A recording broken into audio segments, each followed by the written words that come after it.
दोस्तों नमस्कार। महाराष्ट्र की राजनीति शिवसेना के हाथ से निकल चुकी है। चाहे वो शिवसेना उद्धव ठाकरे की हो या फिर एकनाथ शिंदे की हो, महाराष्ट्र की राजनीति शरद पवार के हाथ से भी छिटक चुकी है।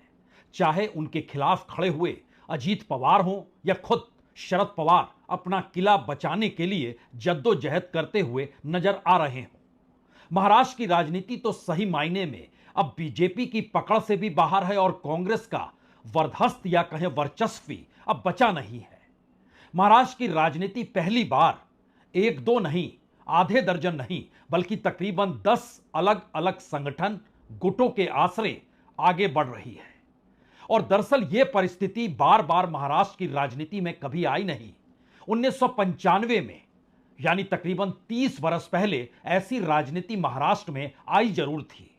उस दौर को याद कीजिएगा तो उस वक्त शरद पवार और सुधाकर राव नाईक दो अलग अलग गुट पनप गए थे और दोनों गुटों के आमने सामने से ज्यादा इनके बागी उम्मीदवार चुनाव मैदान में थे। और पहली बार महाराष्ट्र की राजनीति में 3000 से ज्यादा इंडिपेंडेंट कैंडिडेट 1995 में चुनाव लड़ते हैं। और जानकर हैरत नहीं होनी चाहिए कि इंडिपेंडेंट जीत कर जो आए उनकी संख्या तकरीबन 46 थी, 46। 1995 का हम जिक्र कर रहे हैं। कांग्रेस बटी थी और उसके सिर्फ 80 विधायक चुनाव जीत पाए थे। वहीं दूसरी तरफ शिवसेना और बीजेपी मिलकर लड़े थे, लेकिन यह दोनों भी बहुमत तक पहुंच नहीं पाए और बहुमत से कम इन्हें लगभग 7-8 विधायक और चाहिए थे। और वो इंडिपेंडेंट विधायक जीतकर आए और 5 बरस के बाद वो कुछ विधायक उसमें बनकर कांग्रेस में भी शामिल हुए, कुछ एनसीपी में भी गए, कुछ शिवसेना में भी गए। लेकिन सवाल 30 बरस पुरानी राजनीति को आज दोबारा खंगालने की जरूरत क्यों आन पड़ी है? दरअसल महाराष्ट्र की राजनीति में अलग अलग गुट, वो आप कह सकते हैं महायुति कह सकते हैं, महाविकास अघाड़ी कह सकते हैं। इस दौर में आप राज ठाकरे की पार्टी महाराष्ट्र निर्माण सेना को भी याद कर सकते हैं। इस दौर में आप प्रकाश अंबेडकर की पार्टी उसको भी याद कर सकते हैं, वंचित समाज को भी याद कर सकते हैं। आप परिवर्तन महाशक्ति के तौर पर जो 3 अलग अलग नेता संभाजी राजे छत्रपति हैं, बच्चू कडू हैं या राजू शेट्टी हैं, उनको भी याद कर सकते हैं। इस दौर में आप मराठा रिजर्वेशन की लड़ाई लड़ने वाले मनोज जरांगे को भी याद कर सकते हैं। और महाराष्ट्र की राजनीति में यह भी 30 बरस के बाद मौका आया है तकरीबन इन तमाम पार्टियों के बीच में से 150 ऐसे बागी उम्मीदवार मैदान में हैं जो कल नाम वापस लेंगे या नहीं लेंगे या किन्हें मनाया जाएगा, ये सारी चीजें अटकलों के बीच है। लेकिन निर्दलीय उम्मीदवारों के पीछे जो लोग खड़े हैं वो नहीं चाहते हैं कि निर्दलीय उम्मीदवार बैठ जाए। और जानकर हैरत नहीं होनी चाहिए कि बीजेपी का बागी एकनाथ शिंदे की शिवसेना को चुनौती देने के लिए भी मैदान में है और शिवसेना यानी एकनाथ शिंदे का बागी वह चुनौती देने के लिए अजीत पवार को तैयार है। अजीत पवार का बागी एकनाथ शिंदे की शिवसेना को चुनौती देने को तैयार है। और दूसरी तरफ कांग्रेस का बागी उद्धव ठाकरे की शिवसेना को चुनौती दे रहा है। तो शिवसेना से निकले हुए बागी वो शरद पवार को भी चुनौती दे रहे हैं और कांग्रेस को भी दे रहे हैं। यह एक ऐसी परिस्थिति के भीतर तमाम बड़े प्रमुख राजनीतिक दलों को लेकर जो सवाल अब अटक गया है वो दरअसल 50 सीटों का है। 50 सीट कोई कम नहीं होती है। 288 सीटों में से 144-145 बहुमत का आंकड़ा है। लेकिन इन दृष्टि से अगर तमाम राजनीतिक दलों के उम्मीदवारों को आप परखना शुरू करेंगे तो आप हैरत में आ जाएंगे। कोई राजनीतिक दल इस ताकत के साथ अब ताल ठोकने को तैयार नहीं कि सत्ता तो उसी की बनेगी। और जानकर हैरत होनी नहीं चाहिए, जो राजनीतिक दल इधर या उधर दोनों जगह मूव कर सकता है, यानी चुनाव परिणाम आने के बाद उसमें सबसे बड़ी ताकत अजीत पवार के साथ आकर खड़ी हो गई है। अजीत पवार हो सकता है वहां से छोड़कर यहां आ जाएं, क्योंकि एकनाथ शिंदे की शिवसेना हो या बीजेपी हो, जिस हिंदुत्व के आश्रय वो अपनी राजनीति को साधना चाहते हैं उसमें अजीत पवार फिर बैठते नहीं हैं। और अजीत पवार के लिए यही पॉजिटिविटी है कि उन्होंने शुरू में ही कह दिया मैं 10 उम्मीदवार तो मुस्लिमों को दूंगा के तौर पर उन्हें खड़ा करूंगा। उसके बाद उनका सेकुलरिज्म जाग गया और इन परिस्थितियों के भीतर वो लगातार इस बात का जिक्र करते चले गए, नहीं नहीं शरद पवार को चुनौती तो मैं ही दूंगा, क्योंकि एनसीपी की जो हालत हुई उसमें शरद पवार ही दोषी हैं। यानी एक लिहाज से एनसीपी को भी पालना पोसना और दूसरी तरफ अपने गुट को भी मजबूती प्रदान करना, और चुनाव परिणाम आने के बाद अगर त्रिशंकु स्थिति जो बनकर आएगी उसमें अजीत पवार ही क्या मैटर करेंगे, यह सवाल इस राजनीति में बड़ा और बहुत बड़ा हो गया है। और इसको अगर ध्यान से आप परखना शुरू करें तो बीजेपी 148 सीटों पर चुनाव लड़ रही है। बीजेपी 148 में से 76 सीटों पर कांग्रेस के सामने है। यानी दो बड़े राष्ट्रीय राजनीतिक दल कांग्रेस और बीजेपी महाराष्ट्र में सिर्फ 76 सीटों पर आमने सामने है। बाकी तकरीबन 212 सीटों पर बीजेपी और कांग्रेस आमने सामने नहीं है। तो महाराष्ट्र की राजनीति में उन छत्रपों का योगदान या छत्रपों की ताकत की असल परीक्षा होनी है। और उस परीक्षा के भीतर का सच क्या है? उस परीक्षा के भीतर का सच यह है कि आपस में सभी एक दूसरे से टकराने के लिए इसलिए तैयार हैं क्योंकि किसी को भरोसा नहीं है कि उनके राजनीतिक दल की कोई साख महाराष्ट्र की राजनीति में बची हुई है। उम्मीदवार दर उम्मीदवार यह चुनाव हो रहा है। यानी बीजेपी हो, कांग्रेस हो, शिवसेना दो हिस्सों में बटी हुई हो, एनसीपी दो हिस्सों में बटी हुई हो और बाकी छिटपुट राजनीतिक दल, सबके उम्मीदवार मायने रखते हैं। और ये उम्मीदवार जाति के तौर पर, क्षेत्र के तौर पर, स्थानीय होने के तौर पर और उसके साथ किस जाति का वोट उनमें ट्रांसफर हो सकता है, वो ताकत किस नेता में है, बस यही मायने रखता है। बाकी कुछ भी चीजें मायने नहीं रखती हैं। यानी यह सवाल एक दूर की गोटी हो चली है, क्या वाकई संविधान के आश्रय या आरक्षण के सवाल को लेकर महाराष्ट्र में कोई जीत सकता है? मुश्किल सवाल है। महाराष्ट्र के भीतर की बेरोजगारी, किसानों के सामने मुश्किल, क्या कोई पॉलिटिकल पार्टी इन मुद्दों के आश्रय चुनाव जीत सकती है? मुश्किल सवाल है। जो लाडली बहना के नाम पर या बेरोजगारी भत्ता के नाम पर या योजनाओं के जरिए या नागपुर से मुंबई तक जो एक सड़क बनाने की बात थी उसको लेकर या अलग अलग परियोजनाओं के आश्रय क्या कोई चुनाव जीत सकता है? मुश्किल बात है। आसान बात यह है कि जिस उम्मीदवार की साख जिस क्षेत्र में है और अगर पॉलिटिकल पार्टी जिससे वो ज्वाइन किए हो उसने टिकट उसको नहीं दिया तो फिर उसने बगावत कर दी और वह उम्मीदवार के तौर पर खड़ा हो गया। और उसे यह भरोसा है कि जिस दौर में महाराष्ट्र की राजनीति में 10 राजनीतिक दल टकराते हुए दिखाई दे रहे हैं और खास तौर से 6 राजनीतिक दल तो आमने सामने खड़े हैं क्योंकि कोई कहने की स्थिति में नहीं है कि हम इनके भी साथ हैं, उसका एक उदाहरण देख लीजिए, तब बातें और समझ में आएंगी। इस दौर में जो महायुति यानी बीजेपी, एकनाथ शिंदे और अजीत पवार की पार्टी है, बीजेपी के 19 ऐसे निर्दलीय उम्मीदवार मैदान में हैं जो सीधे तौर पर शिवसेना और एनसीपी को चुनौती दे रहे हैं, यानी अजीत पवार को चुनौती दे रहे हैं। कुछ अपनी ही पार्टी को चुनौती भी दे रहे हैं। बीजेपी के 19 बागी जो हैं वह सीधे तौर पर जिन्हें चुनौती दे रहे हैं उसके समानांतर एकनाथ शिंदे के जो 16 बागी हैं उसमें से 9 बागी बीजेपी के ऑफिशियल उम्मीदवार के खिलाफ खड़े हैं। अब एक सवाल यह है कि 9 कॉन्स्टिट्यूएंसी में जहां पर शिवसेना बीजेपी के खिलाफ खड़ी है और दूसरी तरफ बीजेपी के 19 बागी जो हैं वह जब सीधे तौर पर चुनौती देते हुए और किसी को नहीं बल्कि शिवसेना के खिलाफ 10 सीटों पर आमने सामने हैं, यानी शिवसेना एकनाथ शिंदे के 9 उम्मीदवार बीजेपी के खिलाफ, बीजेपी के 10 बागी एकनाथ शिंदे के खिलाफ, बीजेपी के 9 बागी अजीत पवार के खिलाफ, अजीत पवार के 3 बागी शिवसेना के खिलाफ, अजीत पवार के 4 बागी बीजेपी के खिलाफ। अब इसमें जरा समझने की कोशिश कीजिए कितनी सीटें उस दायरे में आकर खड़ी हो गई, क्योंकि 36 बागी ऑफिशियली ताकतवर हैं, बीजेपी, शिवसेना और एनसीपी के। एनसीपी का 1 बागी, शिवसेना के 16 बागी और बीजेपी के 16 बागी ऑफिशियली ताकतवर हैं। जहां जहां वो खड़े हैं तो 36 सीटों पर आमने सामने टकराव की परिस्थिति आकर खड़ी हो गई है महायुति के बीच में। लेकिन सवाल है कि महाअघाड़ी भी इससे अछूता नहीं है। कांग्रेस भी 10 सीटों पर जो उसके बागी हैं और शिवसेना के 4 बागी हैं, ये कुर्ला या साउथ सोलापुर या परांडा या संगोला या पांडरपुर से हटकर है। इन जगहों पर आपस का टकराव भी एक सवाल पैदा कर रहा है, क्या वाकई वोटों का ट्रांसफर पहली बार महायुति और महाअघाड़ी के बीच होगा, या बागियों ने एक ऐसी सिचुएशन बना दी है जो यह बताने के लिए काफी है कि दरअसल अब महाराष्ट्र की नई सरकार उन इंडिपेंडेंट या बागियों के आश्रय ही चलेगी जिनका प्रभाव इस दौर में सबसे ज्यादा अलग अलग क्षेत्रों में हो चला है। और सभी को मनाने के लिए सभी राजनीतिक दल, सभी बड़े नेता भिड़े हुए हैं कि कल हर कोई अपना नाम वापस ले ले। लेकिन जो जानकारी निकल कर आ रही है उसमें हर बागी या हर असंतुष्ट या हर निर्दलीय को यह भरोसा हो चला है कि दरअसल यह चुनाव उम्मीदवारों का चुनाव है, यह पॉलिटिकल पार्टीज का चुनाव है ही नहीं।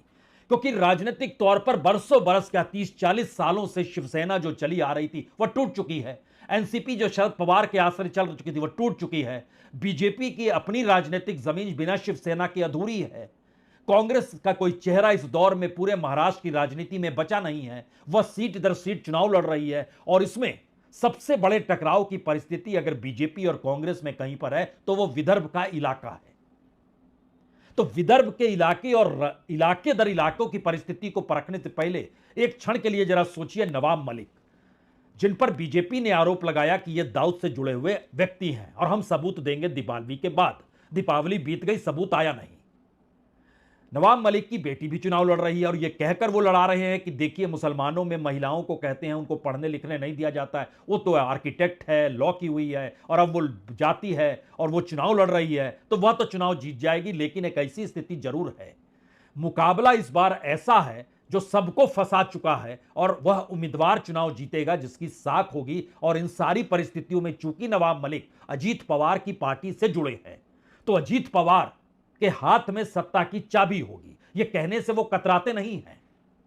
है कि महाराष्ट्र में कांटे का मुकाबला है, स्पष्ट बहुमत किसका हो जाएगा आज कहा नहीं जा सकता।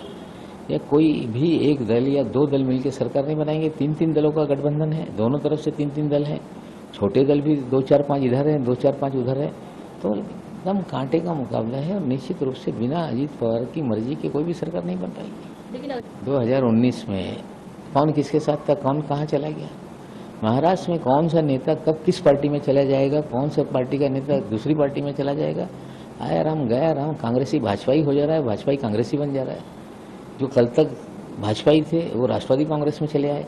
तो जिस तरह की चीज़ें हैं, क्या होगा जो 2019 में किसी ने प्रेडिक्ट किया था कि इस तरह का एक अलग प्रयोग हो सकता है, चीज़ें नतीजे के बाद कुछ भी हो सकती है, लेकिन अजीत पवार उसमें एक की रोल अदा करेंगे, हमें विश्वास है। दरअसल अजीत पवार पश्चिमी महाराष्ट्र में पूरे तरीके से संघर्षरत हैं कि हर हाल में शरद पवार की राजनीतिक जमीन वहां से खिसक कर उनके पास आ जाए। इसीलिए सबसे ज्यादा सीटों का टकराव आपस में एनसीपी का कहीं पर है तो वो पश्चिमी महाराष्ट्र है। लेकिन हमें लगता है कि दो राष्ट्रीय पॉलिटिकल पार्टी बीजेपी और कांग्रेस महाराष्ट्र की राजनीति में विदर्भ के भीतर से बात आज शुरू करनी चाहिए, क्योंकि विदर्भ की 62 सीटें हैं और जहां बीजेपी और कांग्रेस टकरा रही है पूरे महाराष्ट्र में जिन 76 सीटों पर, उसमें से आधी सीटें तकरीबन 36 सीटों पर वह विदर्भ में ही आमने सामने खड़ी है। और बीजेपी को इसका एहसास है कि 2014 के चुनाव में वह 44 सीटें 62 में से जीती थी तो वो सत्ता में आ गई, लेकिन 62 सीटों में से सिर्फ 29 सीट 2019 में जीत पाई तो लड़खड़ाने लगी। और अब लोकसभा के चुनाव में भी उसका सुपड़ा साफ करते हुए, सुपड़ा साफ तो मत कहें, 2 सीटें उसने जीती जरूर है, उसमें एक नागपुर के नितिन गडकरी की भी सीट है लोकसभा की, लेकिन उसके बावजूद भी विदर्भ के भीतर वह जिन विधानसभा क्षेत्रों में आगी रही वो कुल सीट 18 ही है। तो क्या वहां पर वह जिन 36 सीटों पर कांग्रेस से टकरा रही है वहां पर वह 18 सीट भी जीत पाएगी या नहीं जीत पाएगी, यह एक सवाल बीजेपी के लिए बड़ा है। और उसके दूसरे तरफ कांग्रेस को इस बात की पूरी जानकारी है कि दरअसल वह अपने तौर पर जिन जगहों से चुनाव विदर्भ में लड़ रही है वह भी लगभग बीजेपी के बराबर है। बीजेपी 47 सीटों पर लड़ रही है विदर्भ में, इतनी ही तकरीबन सीटों पर कांग्रेस भी लड़ाई लड़ रही है। और इसके बाद की परिस्थिति इसलिए नाजुक है क्योंकि यहां के जो मुद्दे और जो जाति समीकरण के आश्रय और राष्ट्रीय मुद्दे हैं वो इसका केंद्र है। केंद्र इस लिहाज से क्योंकि किसानों का सवाल, विदर्भ के भीतर किसान बेल्ट सबसे बड़ी है और किसान जिसके पक्ष में गया उसकी जीत पर एक मोहर लगती है। इसके बाद दलित, मुस्लिम और कुणबी वोट जो कि बीजेपी के खिलाफ गया लोकसभा के चुनाव में, कांग्रेस के पक्ष में गया, कांग्रेस के अनुकूल परिस्थिति बन गई। इसके ठीक समानांतर एक तीसरी परिस्थिति भी इस दौर में उभरी है, चूंकि बाबा साहब अम्बेडकर की जमीन रही है। नागपुर में उन्होंने 1956 में धम्म परिवर्तन किया। दलितों की बड़ी तादाद वहां पर मौजूद है जो संघर्ष के रास्ते चलती है। इसीलिए इन परिस्थितियों में पहली बार आरक्षण और संविधान का सवाल कांग्रेस उठाए उससे पहले बीजेपी ने उठाना शुरू कर दिया। और बीजेपी के नेता बावनकुले वहीं से आते हैं, विदर्भ से आते हैं। फडणवीस भी वहीं से आते हैं, गडकरी भी वहीं से आते हैं विदर्भ से। बावनकुले जो प्रदेश अध्यक्ष है वह भी वहीं से आते हैं। अब वो आरक्षण के सवाल पर राहुल गांधी को घेर रहे हैं और ये समझते हुए घेर रहे हैं कि 3 दिनों के बाद राहुल गांधी अपनी संविधान न्याय यात्रा की शुरुआत जो कर रहे हैं वो नागपुर से कर रहे हैं। और कांग्रेस इस बात को जानती है कि विदर्भ को अगर बचा लिया, इस किले को बचा लिया, तो फिर कम से कम वो अपनी अघाड़ी के बीच में सबसे बड़े राजनीतिक दल के तौर पर बनी रह सकती है। अन्यथा यह किला अगर बट गया या ढह गया तो फिर कांग्रेस के हाथ में कुछ नहीं बचेगा। विदर्भ सबसे महत्वपूर्ण है। नाना पटोले भी विदर्भ से ही आते हैं जो कांग्रेस के प्रदेश अध्यक्ष हैं। यह परिस्थिति बहुत साफ तौर पर बतलाती है कि संविधान, आरक्षण, किसान, बेरोजगारी, जाति समीकरण में दलित और कुणबी समाज, ये सारी चीजें मायने जो रख रही है विदर्भ की राजनीति के भीतर, उसमें बीजेपी क्यों आरक्षण का सवाल उठा रही है? कि राहुल गांधी ने ये कहा है कि इस देश में आरक्षण की जरूरत नहीं है। महामानव डॉक्टर बाबा साहेब आम्बेडकर जी ने दिया हुआ आरक्षण, जो हमारे देश को मोदी जी ने आगे लेके जाने का प्रयास किया है, संविधान से दिया हुआ आरक्षण SC ST OBC का, मोदी जी ने कहा है जब तक मोदी जी और भारतीय जनता पार्टी तब तक आरक्षण रहेगा। लेकिन राहुल गांधी कहते हैं इस देश को आरक्षण की जरूरत नहीं है। तो महाराष्ट्र की OBC, SC ST और जिन जिन को आरक्षण मिलता है वो सारी जनता राहुल गांधी को घर का रास्ता बताएगी और नागपुर में भी हम उनका बहिष्कार करेंगे। वैसे बीजेपी के बागी शिवसेना एकनाथ शिंदे की जो है उसके भी खिलाफ है और विदर्भ में भी है। बुल्ढाना में बीजेपी के उम्मीदवार निर्दलीय तौर पर ऑफिशियल एकनाथ शिंदे की उम्मीदवारी के खिलाफ चुनाव मैदान में है। सिर्फ विदर्भ का ही जिक्र क्यों करें, अलीबाग का इलाका करजा जो रायगढ़ जिले में आता है वहां से हैं, जालना से हैं, बोरीवली से हैं। यानी शिवसेना के खिलाफ बीजेपी के उम्मीदवार अपने ही सहयोगी के खिलाफ चुनाव मैदान में हैं। लेकिन इसका एक दूसरा हिस्सा भी समझना चाहिए। दूसरी तरफ एकनाथ शिंदे जो शिवसेना के असल चेहरे के तौर पर और मुख्यमंत्री के तौर पर हैं, उनके खिलाफ कांग्रेस ने जिस उम्मीदवार को उतारा, उस उम्मीदवार के खिलाफ कांग्रेस का एक दूसरा उम्मीदवार चुनाव मैदान में आकर खड़ा हो गया, जिसने तय कर दिया कि एकनाथ शिंदे की चुनाव में जीत तय हो जाए। और ये इसलिए भी बड़ा महत्वपूर्ण है, ये कोपरी पाचपाड़वी का जो इलाका है, जहां से ठाणे का इलाका, जहां से एकनाथ शिंदे चुनावी मैदान में हैं, यहां यह समझना होगा कि यहां पर कांग्रेस ने केदार दीघे को दिया। दीघे इसलिए लेके आया क्योंकि दीघे शिवसेना के नेता थे और दीघे की पहचान एकनाथ शिंदे अपने नेता के तौर पर करते हैं, आनंद दीघे जिसका हम जिक्र कर रहे हैं। तो जानबूझ के कांग्रेस ने केदार दीघे को दिया। लेकिन कांग्रेस के एक दूसरे नेता मनोज शिंदे वह चुनाव मैदान में उतर गए और यह सोचकर उतर गए कि शिंदे के खिलाफ शिंदे को खड़ा होना चाहिए था, दीघे को खड़ा हो गया। तो राजनीतिक तौर पर बड़े नेताओं को बचाने का काम भी निर्दलीय उम्मीदवार कई जगहों पर करते हैं, जो एक मैसेज होता है कि दरअसल हम किसके साथ आने वाले वक्त में हो जाएंगे, पहले आप चुनाव तो जीत जाइए। इन्हीं परिस्थितियों ने महाराष्ट्र की राजनीति में 150 उम्मीदवारों को निर्दलीय मैदान में लाकर खड़ा कर दिया है, जो कि पहचान अपने अपने राजनीतिक दलों से महत्वपूर्ण नेता के तौर पर रही है। लेकिन बात सिर्फ इतनी नहीं है, बात है कि नेताओं के पीछे लगने वाला पैसा उस कॉन्स्टिट्यूएंसी से जुड़े हुए, वो बिल्डर हो, वो पैसे वाला धंधे करने वाला शख्स हो, और इस पूरी प्रक्रिया के भीतर खास तौर से बाबा सिद्दीकी की हत्या के बाद से जिस अंडरवर्ल्ड का जिक्र लगातार महाराष्ट्र की राजनीति में बंद हो चला था, वह एक बार फिर सत्ता पर आ गया और माना जा रहा है कि उसका पैसा अलग अलग माध्यमों से महाराष्ट्र की राजनीति को प्रभावित कर रहा है और नवाब मलिक के नाम के आसरे उस पूरे के पूरे पैसे को सामने लाने की परिस्थितियां भी अंडरवर्ल्ड के जरिए क्या बनाई जा रही है।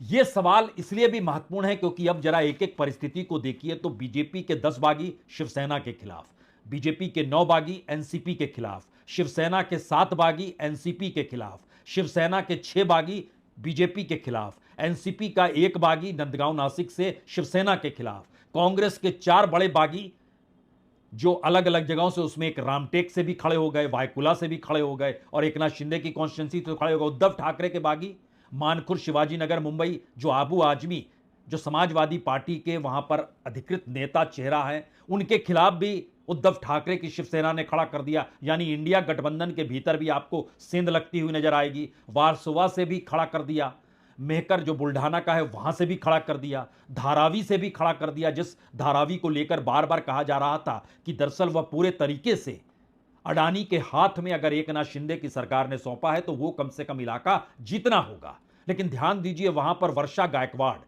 जो कांग्रेस के मुंबई के अध्यक्ष है, उनकी बहन ज्योति गायकवाड़ चुनाव मैदान में है, लेकिन उसके खिलाफ धारावी में उद्धव ठाकरे की शिवसेना के उम्मीदवार आ गए, क्योंकि वो कह रहे हैं कि दरअसल हमारी यूनियन, हमारे लोग, हमारे वोटर, वो चाहते हैं कि हम मैदान में आकर चुनाव लड़ें। इन परिस्थितियों ने पहली बार एक ऐसी राजनीति को महाराष्ट्र में जन्म दे दिया है जिस राजनीति में राजनीतिक दलों की अपनी साख खत्म हो गई। इस राजनीति ने दरअसल उस पैसे को या उस राजनीति को आगे लाकर खड़ा कर दिया है जिसमें उम्मीदवार अगर चुनाव जीत जाता है तो उस जीते हुए उम्मीदवार की जरूरत हर किसी को सत्ता बनाने में पड़ेगी ही। इस मैसेज के साथ महाराष्ट्र के चुनाव की दिशा आगे बढ़ रही है। और कल चूंकि यह मानकर चला जा रहा है कि बीजेपी अपने लोगों को मना लेगी, शिवसेना अपने लोगों को मना लेगी, एनसीपी मना लेगी, लेकिन जो उम्मीदवार हैं जब आप उनसे कोई ताल्लुक कीजिएगा तो वो मान चुके हैं कि दरअसल इस दौर में पॉलिटिकल पार्टी का कोई मतलब ही नहीं है।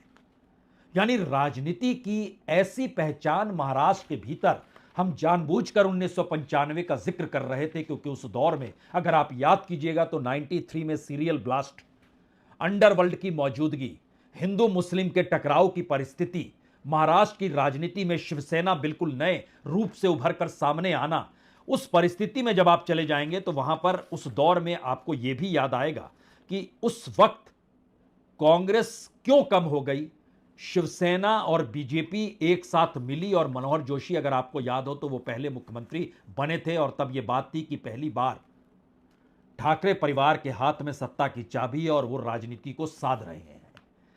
और लेकिन उसके बाद की परिस्थिति में फिर से कांग्रेस एकजुट हुई, विलासराव देशमुख का चेहरा सामने रखा गया, 1 2 3 चुनाव वह जीतते चले गए। इन परिस्थिति ने कांग्रेस को मजबूत किया, और इन परिस्थितियों के बीच शरद पवार की राजनीति जहां जहां जब जब ढीली पड़ी, उन्होंने इस राजनीति में कई पेंच लगाए। और ये तमाम परिस्थितियां अगर मौजूदा वक्त को देखें तो ये इसका चरम है मौजूदा महाराष्ट्र के चुनाव, क्योंकि इस दौर में महाराष्ट्र की राजनीति में आपको कोई एक ऐसा चेहरा नहीं मिलेगा जो पूरे महाराष्ट्र में मुंबई से लेकर विदर्भ तक, यानी चंद्रपुर और गढ़चिरौली तक, या फिर कोंकण के इलाके से लेकर आप कह सकते हैं कि मराठवाड़ा तक, किसी के एक चेहरे की पहचान के आश्रय कोई पॉलिटिकल पार्टी है ही नहीं। कांग्रेस का तो कोई चेहरा ही नहीं है। शरद पवार आखिरी लड़ाई लड़ रहे हैं, शिवसेना टूट चुकी है, परिवार के भीतर का संघर्ष, जो शिवसेना के अपने शिव सैनिकों के परिवार की सोच थी वह बट गई, और यहां तक बट गई कि पिता के नाम को लेकर एकनाथ शिंदे उड़ गए, दूसरी तरफ घड़ी लेकर अजीत पवार उड़ गए। यानी एक ऐसी परिस्थिति महाराष्ट्र की राजनीति में इससे पहले कभी नहीं आई थी। और 1995 का जिक्र इसलिए क्योंकि उस वक्त बड़ी तादाद में अंडरवर्ल्ड का पैसा लगा था। राजनीतिक तौर पर इसका जिक्र इलेक्शन कमीशन में शिकायत के तौर पर किया गया था। इस दौर में किसका पैसा किस निर्दलीय के पीछे लगा, यह कोई छुपी हुई चीज नहीं है। राजनीतिक तौर पर हर किसी को यह समझ में आ गया है कि महाराष्ट्र में जो भी नई सरकार बनेगी वो सरकार किसी एक पॉलिटिकल पार्टी के वर्चस्व की नहीं होगी, किसी एक गठबंधन के वर्चस्व की नहीं होगी। इसीलिए जब हम आपसे जिक्र कर रहे हैं महायुति और महाविकास अघाड़ी, तो उसके समानांतर परिवर्तन महाशक्ति तीसरी ताकत के तौर पर जिसका जिक्र हमने किया, बच्चू काड़ू, राजू शेट्टी, संभाजी राजे छत्रपति, ये क्यों अलग हैं? महाराष्ट्र नवनिर्माण सेना राज ठाकरे अपने बेटे की लड़ाई भी लड़ रहे हैं, लेकिन वो कहीं ना कहीं किसी ना किसी रूप में कम से कम मुंबई और पश्चिम महाराष्ट्र के भीतर वोट तो काटेंगे। किसके वोट काटेंगे और किसको मदद मिलेगी? वंचित बहुजन अघाड़ी विदर्भ के क्षेत्र में सक्रिय, वो किसके वोट काटेगी और दलितों के वोट उनके साथ क्यों जाएंगे या क्यों नहीं जाने चाहिए? ये सारे सवाल मौजूदा राजनीति में इसलिए बड़े हो गए क्योंकि बड़े बड़े चेहरे, बीजेपी के गोपाल शेट्टी, भुजबल के भतीजे समीर भुजबल, एक और वसंतराव नाइक के पड़पोते ययाति नाइक भी करंजा से मैदान में है। उनको टिकट नहीं दिया गया। वो चाहते थे कि उनको मिल जाए टिकट, शरद पवार की पार्टी से, उन्हें नहीं मिला। यानी अलग अलग जगहों पर अलग अलग चेहरे जिस लिहाज से आकर खड़े हो गए हैं, वो मैसेज बहुत साफ है कि महाराष्ट्र की राजनीति में कल का दिन इसीलिए सबसे बड़ा दिन है कि अगर किसी भी निर्दलीय उम्मीदवार या बागी या असंतुष्ट ने नाम वापस नहीं लिया तो महाराष्ट्र में आने वाली सत्ता किसी भी पॉलिटिकल पार्टी की नहीं होगी, किसी भी गठबंधन की नहीं होगी। और चुनाव के बाद के खेल में कौन माहिर कितना है, यह भी बताने की जरूरत अब होनी नहीं चाहिए, क्योंकि जब सत्ता को डिगाना गिराना बनाने की परिस्थिति में असंवैधानिक और गैर कानूनी पहल खुलकर महाराष्ट्र देख चुका है और उस पर चुनाव आयोग और सुप्रीम कोर्ट के फैसले और अटके हुए फैसलों को भी परख चुका है, तो फिर यह छुपा हुआ सच है कि महाराष्ट्र की राजनीति में कल का दिन, जो आखिरी दिन है नामांकन वापस लेने का, वो बहुत महत्वपूर्ण है। और राजनीतिक तौर पर यह साध पाने की स्थिति में कोई राजनीतिक दल का कोई नेता नहीं है और शायद यह एक नायाब राजनीति महाराष्ट्र के भीतर इस विधानसभा चुनाव में होने वाली है। बहुत बहुत शुक्रिया, बहुत बहुत शुक्रिया।